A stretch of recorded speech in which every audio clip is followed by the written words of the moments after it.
si alguien de acá tiene que escribir la monografía este año, yo creo que el mejor consejo que les puedo dar es que escriban de algo que les gusta. Cuando uno escribe de algo que le gusta, qué es lo que está estudiando realmente, por qué hacen, no sé, todo este proceso de entrar a bachillerato, para justamente entrar a estudiar algo que les gusta y no conformarse con otra cosa, escriban de algo que realmente la apasiona. Bueno, les cuento un poco de mí. Estoy estudiando Derecho, me transferí a la carrera el año pasado. La cosa es que una vez en Derecho estaba un poco indeciso también con la decisión que había tomado. Siempre uno tiene, yo creo, ese miedo de haberse equivocado de lo que va a estudiar el resto de su vida al final. Y por alguna casualidad de la vida, yo creo que por una bien desafortunada, no pude tomar los ramos cuando correspondía y me asignaron los ramos que nadie quería. Y uno de esos ramos fue Derecho Romano. Y yo creo que fue el Derecho Romano el que me hizo quedarme en la carrera justamente. Y me llamó la atención que en Historia del Derecho, otro ramo distinto, tocábamos los mismos temas pero desde otra perspectiva. De ahí fue que hubo algo en mí que me hizo clic, por así decirlo, y que me llamó la curiosidad de que era algo que quería estudiar. Que fue respecto a este cuerpo, que se llama la Ley de las 12 Tablas. Lo pongo un poco en contexto. En Roma, por allá el 750 antes de Cristo, la clase está dividida entre patricio y plebeyo. Los patricios eran la nobleza de Roma y los plebeyos eran aquellos que trabajaban la tierra de los patricios realmente. Pero su nombre viene en latín plebs, que significa muchedumbre. Entonces, desde su propio nombre ya hay una connotación un poco discriminatoria, un poco como de mirarlo en menos.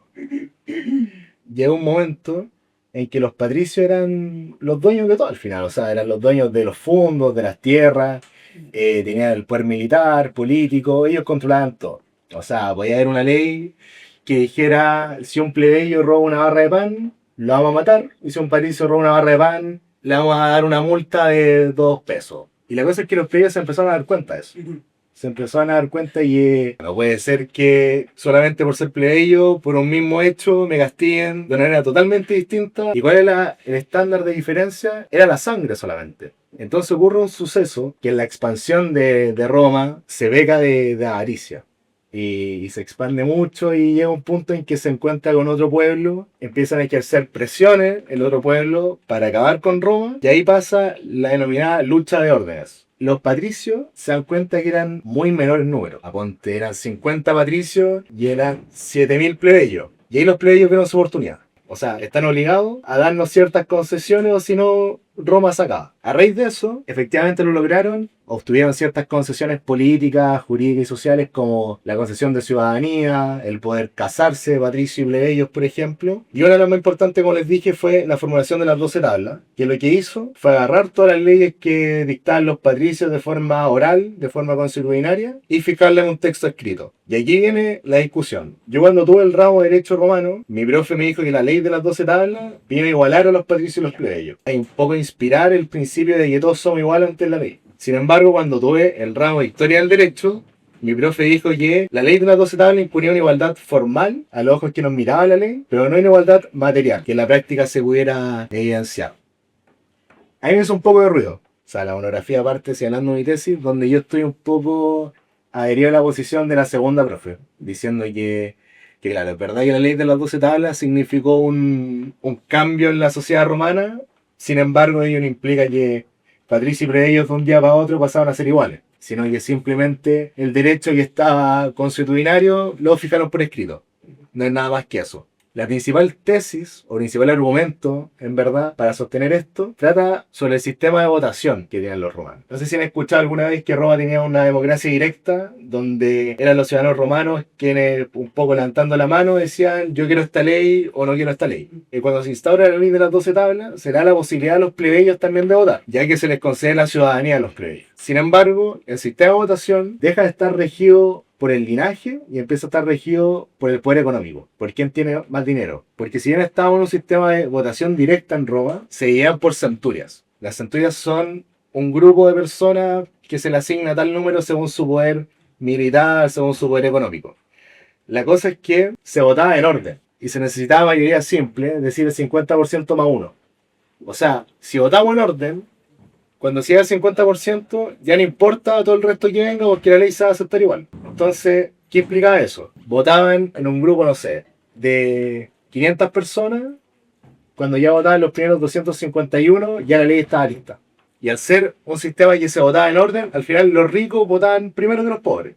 Entonces dejó de formularse derecho de legislación en Roma a partir de los patricios y pasó a formularse por quién tenía más plata, en otras palabras. Entonces mi tesis, a raíz de eso, lo que yo sostengo es que si bien la ley de las 12 tablas significó un cambio en Roma, lo que implicó realmente fue que pasáramos de estar en una sociedad de clases sociales a una sociedad estamental, que está basada en el poder económico.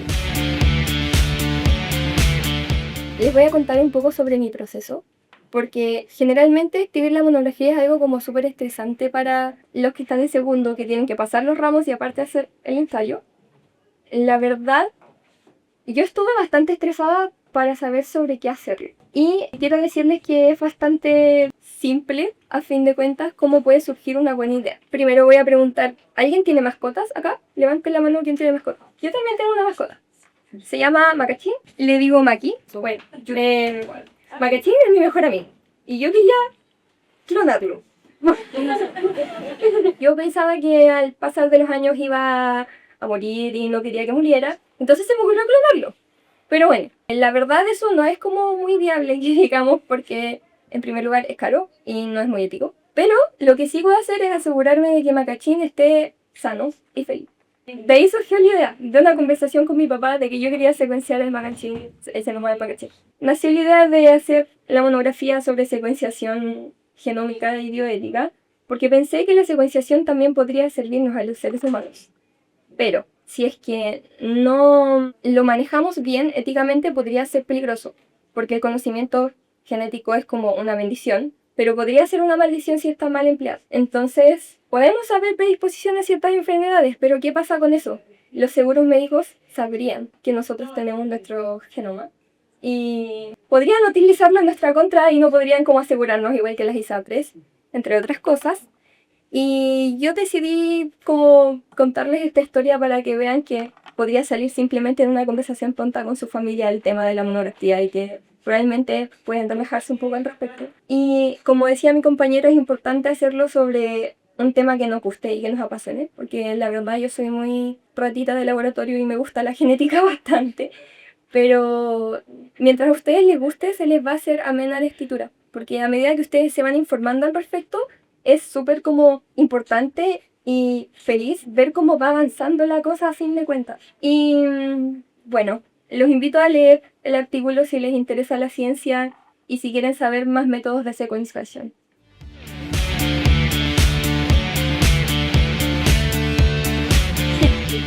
Bueno, soy Victoria Stay. El año pasado me titulé de acá de bachillerato y me transferí a Derecho, la carrera de Derecho. Y bueno, mi título de mi artículo es Sueños de un futuro pasado. ¿De qué se trata mi artículo? Es sobre los avances filosóficos y tecnológicos del transhumanismo. El transhumanismo es una corriente filosófica que en lo que busca llegar es que el ser humano mejore de manera mental, psicológica, física, a alcanzar su máximo potencial. Entonces, primero les quería leer un pequeño extracto que está al principio, que es un poema de la científica Vita Moore, que mayor parte de la monografía, aunque ahora se hizo un artículo más pequeñito, mi monografía está muy inspirada en su trabajo y en el trabajo de su esposo. Un poema dice: soy transhumana en busca de integrar creatividad y razón con el propósito de autoconciencia y longevidad, impulsada por la persistencia consciente de las probabilidades, informada por el riesgo, alerta a nuevos descubrimientos, dando la bienvenida al desafío en constante cambio, me transformo. ¿Cómo yo llegué a este tema? Siempre me ha interesado mucho cuál es el límite entre lo que es hoy, lo que está ocurriendo en este momento, y el mañana, lo que nosotros llamamos el futuro. Porque cuando empecé a escuchar sobre este término, siempre era algo como que va a ocurrir muy adelante y que va a ser muy terrible. Normalmente eso era como la gente se refería, al menos hace 5 años en este tema, era hacer algo muy terrible, las máquinas nos van a controlar. Pero bueno, el tema, yo decidí que a pesar de que era un tema que me interesaba hace muchísimo tiempo y que había escuchado una y otra vez y siempre había querido investigar, decidí que fuese el tema de mi monografía cuando el profesor Guillermo Holzman, de Ciencias Políticas, de seguro lo conocen, él mencionó esto en clase. Y no sé, yo lo vi como una señal de que empezara a trabajar en él. Yo quería que el artículo estuviese ilustrado con mi musa, Ana de Armas. ¿Por qué? Bueno, al final en el artículo y en mi monografía la parte que más me apasionó escribir fue la sección que acá se llama otredad. La otredad, bueno, es como dice la palabra, es el otro. Estamos yo y el otro. Pero en nuestra sociedad el otro no tiene por qué ser la minoría, sino el otro fuera de la sociedad. Por ejemplo, las mujeres. Por ejemplo, la disidencia sexual. Entonces, yo inspirada en que, bueno, me gusta mucho esta película y ella. Ella en esta película es un personaje de más que un robot, es una proyección, una inteligencia artificial que es una proyección y que toda la película es la pareja del personaje, ¿sí? Es la pareja del personaje y es esta proyección que solamente sirve para ser su pareja, solamente sirve para hacerlo feliz por todo. O sea, no sé por qué ya no funciona como GIF. Pero está ahí para prenderle cigarro. Como que esa es su función, ser su polola ideal. Incluso él puede seleccionar sus características físicas y cómo se viste, cómo se ve. Ahí está su ficha. En esta parte del artículo de lo que yo hablo es cómo la mujer se ha tenido que transformar en esto casi. Como en una sirvienta a través de la tecnología. Por cómo los valores de la sociedad hoy en día han transformado a que las mujeres jóvenes sientan que esto es lo que tienen que hacer. Sientan que esto es lo que tienen que ser. Siendo que es una simple fantasía, hoy en día, y también hablo de esto en el artículo, no se puede permitir que haya en una casa con 4 personas, 2 adultos, 2 niños, no se puede permitir económicamente que haya un adulto desocupado. Esto de la mujer en casa es una fantasía. Entre medio me gustó meterle mis intereses y hablar de cosas que me parecen importantes. Eso es algo que creo que es importante como comunicarles a los que quieren hacer hoy en día su monografía, que no porque tengan un tema, recomiendo que sea un tema que les apasione, pero no porque tengan un tema tienen que solamente tratar ese tema. Pueden entre medio hablar de sus valores, hablar de las cosas que les importan y de las cosas que les importa comunicar y que la gente sepa. A pesar de que sea solo una monografía de bachillerato y ustedes creen que es algo mínimo, bueno, esta es la oportunidad de comunicarlo. Y eso era lo que les quería decir. Bueno, me presento, soy Andrea Márquez Comal y actualmente soy estudiante de psicología y hoy les voy a hablar un poco como de mi artículo que realicé sobre mi monografía que habla sobre la relación entre la enfermedad de Alzheimer y la depresión. Bueno, les voy a hablar un poco del contexto de cómo llegué a la monografía y como cosas importantes del artículo. Ya, un poco de contexto. El camino para llegar a mi monografía igual fue como confuso, estresante. Yo empecé segundo año de bachillerato en odontología, entonces quería que primero mi monografía tuviera relación con esa área, entonces todo el primer semestre estuve pensando en que iba a ser relacionado con la odontología y en una clase de química orgánica el profe estaba hablando como de mecanismos moleculares y cosas así y ahí se me ocurrió como que hablara un poco sobre mecanismos moleculares pero no sabía como bien con qué relacionar. No recuerdo bien cómo llegué a la enfermedad de Alzheimer, pero mi profe guía, que era una profe de odonto, es como experta en Alzheimer y me dijo que había harta información y que era un tema interesante, entonces dije como ya, lo voy a hacer de eso. Y en un principio lo iba a relacionar con la enfermedad periodontal, pero bueno, terminando el segundo semestre me di cuenta de que no me gustaba la carrera, la estaba pasando pésimo, estaba súper estresada, entonces bueno, no avancé nada de la monografía todo el primer semestre y comenzando el segundo semestre me di cuenta de que me gustaba la psicología, entonces siempre me llamó mucho la atención el tema de la salud mental, estaba en clase de neurociencia también, entonces dije ya, lo voy a vincular con la depresión y le dije a mi profe y mi profe dijo como sí a lo de eso porque hay mucha información, es interesante, así que igual va a ser más o menos fácil buscar la bibliografía de eso. ¿Por qué es importante estudiar esta relación entre Alzheimer y depresión? Bueno, como a nivel general, hoy en día el envejecimiento de la población mundial ha hecho que temas como la enfermedad de Alzheimer y la depresión sean muy relevantes. Entonces, como datos importantes, tenemos que la enfermedad de Alzheimer es la forma más común de demencia y la principal causa de discapacidad en adultos mayores. Y la depresión afecta a 280 millones de personas en el mundo y tiene una alta incidencia en la vejez. Aquí puse unos gráficos que encontré de la revista médica de Chile, que, por ejemplo, se hizo un estudio donde en el 2010 se encontraron 150.000 casos de demencia en Chile, pero debido como a los factores de riesgo que hay y a la alta tasa de adultos mayores, se proyecta que en el año 2050 van a haber 533.000 casos. Y en el caso de la depresión, se hizo un estudio como comparando la prepandemia y durante la pandemia, y en 2019 se vieron 594.000 diagnósticos de depresión, y ya en el 2020, o sea, con un año de diferencia, habían 835.000 diagnósticos, o sea, hubo un aumento del 40,6% de un año a otro. ¿Y qué entendemos por demencia? El demencia es el deterioro progresivo de las funciones cognitivas que afecta la vida diaria de quienes la padecen. Entonces, en base como a estos antecedentes, mi pregunta de investigación fue que cuáles son los mecanismos moleculares involucrados en la asociación entre la enfermedad de Alzheimer y la depresión. Como ver la relación un poco más biológica que hay entre ambas enfermedades. Entonces, en esta investigación, los hallazgos más importantes que encontré fueron que estas enfermedades se explican principalmente por dos mecanismos. Por la desregulación del eje hipotálamo-hipófisis suprarrenal, que es el sistema que regula la respuesta al estrés y la liberación de cortisol, y el déficit de neurotransmisores como la serotonina. Eso como a nivel de mecanismos cerebrales. Entonces, cuando una persona se enfrenta a estrés crónico, el eje HPA puede perder sensibilidad, provocando niveles anormales de cortisol. Esto afecta regiones del cerebro como la amígdala, que está vinculada con las emociones y la motivación, y el hipocampo, que está relacionado con las funciones cognitivas como la memoria. A nivel molecular, se observa que hay una reducción de receptores de serotonina en los pacientes con Alzheimer, que hay una disminución de serotonina en casos de depresión y de enfermedad de Alzheimer, y que hay alteraciones en el factor neurotrófico derivado del cerebro o BDNF, que es una proteína crucial para el desarrollo, mantenimiento y la plasticidad de las neuronas. Entonces, en condiciones normales, el BDNF fortalece las conexiones neuronales, o sea, la sinapsis que hay entre las neuronas es gracias al BDNF, y esto permite que nuestras funciones cognitivas como que funcionen. En ambas enfermedades se observa que hay una alteración entre la producción y la función del BDNF, principalmente en áreas como el hipocampo y la corteza prefrontal.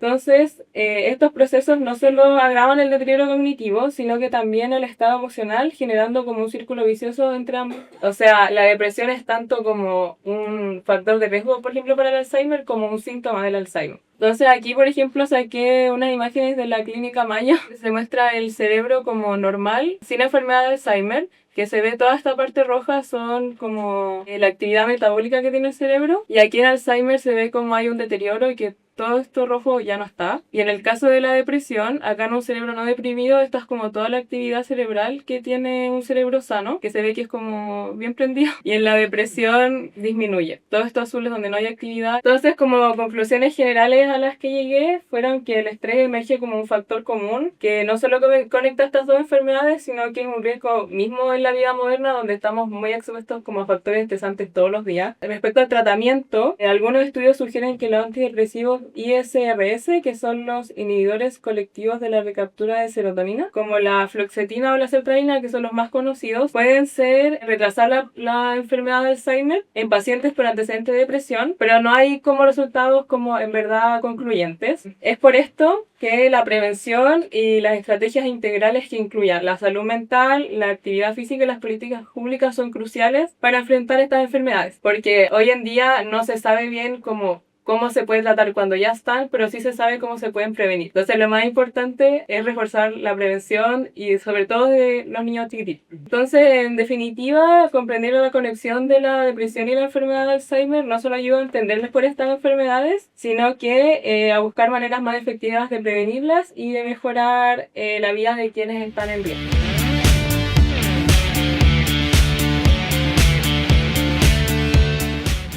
Bueno, primero que nada, felicitarles porque realmente poner en la escritura no solo la monografía, sino después realizar un artículo posterior sobre la monografía es notable, especialmente porque todos sabemos que no solamente es el trabajo, sino que muchas veces el trabajar para reducir sin perder contenido es muy difícil, ¿no? Creo que era Wilde el que decía, disculpe la carta tan larga, no tuve tiempo de escribirle una corta. La esencia de lo que ha sido su trabajo durante un semestre lo encuentro muy notable. Y lo que yo quería preguntarles en general, porque nos va a tocar justamente hablar con los estudiantes de las nuevas generaciones para hacerles recomendaciones sobre la monografía. Escuché de ustedes, hay gente que la movió el gusto por un tema, la diversión por otro tema, la atracción por una idea, o inclusive la rabia. ¿Son las emociones básicas a lo cual debe apelar la persona para darse las ganas de escribir un tema? En realidad yo creo que a partir de una emoción básica uno puede sacar como ramas de como emociones. Entonces, claro, puede venir desde una emoción básica, pero no solo de una emoción, sino que gustos y como orientarlo sabiendo que uno puede adelantar pega, por decirlo así. Porque, por ejemplo, ahora que ya estoy en mi carrera, a mí me ha servido mucho saber citar etapas. Entonces, aparte de lo de la emoción básica, claro, eso puede ser algo que te ayude como a empezar y puede servir para empezar, pero también pueden como pensarlo más profundamente de qué me sirve esto a mí en el futuro. Porque la verdad, a mí me ha pasado que con compañeros del mismo nivel que yo, como que uno nota cuando salió de bachillerato y sabe escribir una monografía, cuando tiene que hacer trabajos en donde tiene que citar autores, que tiene que referenciar cosas. Entonces, creo que es algo que quería mencionar, pero no responde exactamente a su pregunta. Es importante elegir algo que uno encuentre un problema, más que nada.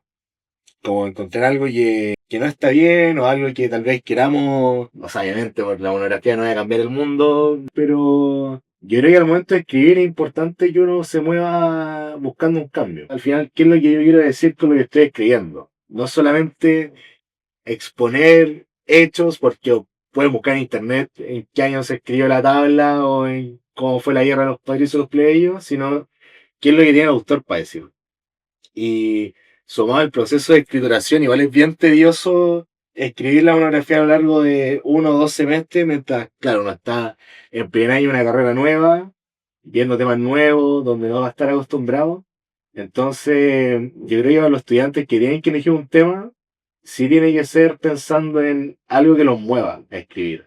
Complementando lo que dicen aquí, la verdad es que la relación carrera que elegí versus hacer la monografía estando en primero de la carrera y segundo de bachi a la vez. Personalmente a mí me sirvió mucho elegir un tema relacionado tan fuertemente con mi carrera porque en el primer semestre del segundo año de bachillerato yo estaba haciendo un ramo que se llama Introducción a la Ingeniería Genética. Entonces eso me ayudó mucho incluso a escribir la monografía porque métodos de secuenciación los pasaban en el ramo.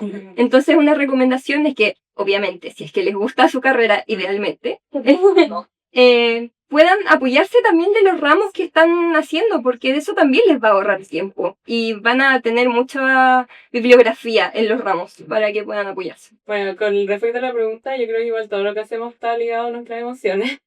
Pero obviamente lo esperable es hacer algo que te guste o que te llame la atención o que te interesa aprender, porque si bien ya uno tiene que escribir, yo creo que lo más que escribe es lo que lee, porque es una revisión bibliográfica y para hacer esa revisión hay que leer mucho porque hay que hacerte una opinión y de cada cosa hay que sacar algo que te interese.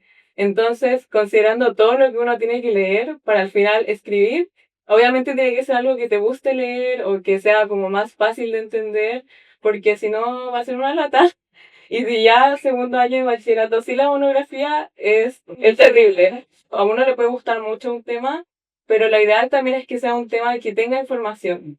Porque puede ser ya un tema muy relevante, pero uno busca, si al final es una revisión bibliográfica de cosas que uno busca, y uno puede encontrar, no sé, 2 artículos de algo y de otro tema que te guste pueden haber 100. Entonces, como una mezcla como de altos factores, como de que te guste, pero que también te haga como fluido, que sea más fácil de realizar.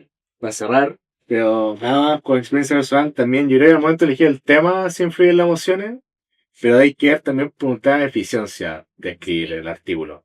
Porque, o sea, yo las primeras semanas, no sé, me creía Julio Cortázar escribiendo la monografía y después cuando empecé con periodo de prueba, no, ahí ya no tenía, no haría el Word en 2 meses yo creo.